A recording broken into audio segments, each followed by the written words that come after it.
కావ్యశ్రీ గురించి ప్రత్యేకంగా పరిచయం అవసరం లేదు. అయితే రీసెంట్‌గా కావ్యశ్రీ ఒక పోస్ట్‌ని షేర్ చేసుకురావడం జరిగింది.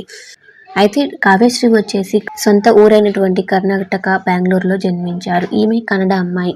అయితే కావ్యశ్రీ స్టడీ వచ్చేసి బీఎస్సీ చేశారంట. అయితే కావ్యశ్రీ చిన్నప్పటి నుంచే డ్యాన్స్, యాక్టింగ్ మీద ఇంట్రెస్ట్ ఉండడంతో తను ఎక్కడ డ్యాన్స్ ప్రోగ్రామ్ అయినా సరే వెళ్ళి డ్యాన్స్ చేసే ఇక ఆడిషన్స్‌కి వెళ్ళేవారట. అంతేకాకుండా తను ఉన్న స్కూల్‌లో కూడా ఎక్కువ శాతం డ్యాన్స్‌లో పాల్గొని ఎటువంటి కల్చరల్ ప్రోగ్రామ్‌లో అయినా పాల్గొనేవారట.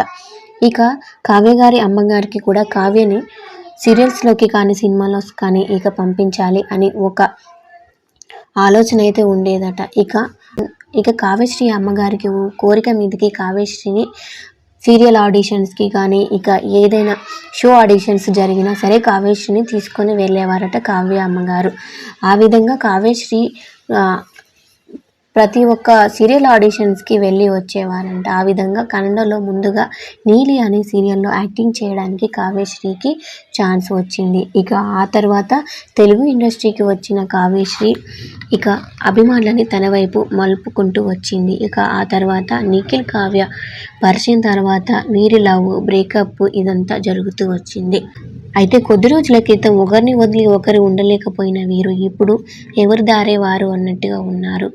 కొద్ది రోజులు ఒకరిని వదిలి ఒకరు ఉండలేమని హింట్స్ ఇస్తూ పోస్ట్‌ని షేర్ చేసుకొచ్చినా సరే ఇప్పుడు గతం గతః అంటూ ఇద్దరు పోస్టులను షేర్ చేసుకురావడం జరుగుతూ వచ్చేస్తుంది. రీసెంట్‌గా ఒక ఇంటర్వ్యూలో పాల్గొన్న నిఖిల్ కూడా ఇదే విధంగా బిహేవ్ చేశారు. అమ్మాయి ప్రేమ కన్నా అమ్మ నాన్న ప్రేమ గొప్పది అంటూ మాట్లాడుకుంటూ రావడం జరిగింది.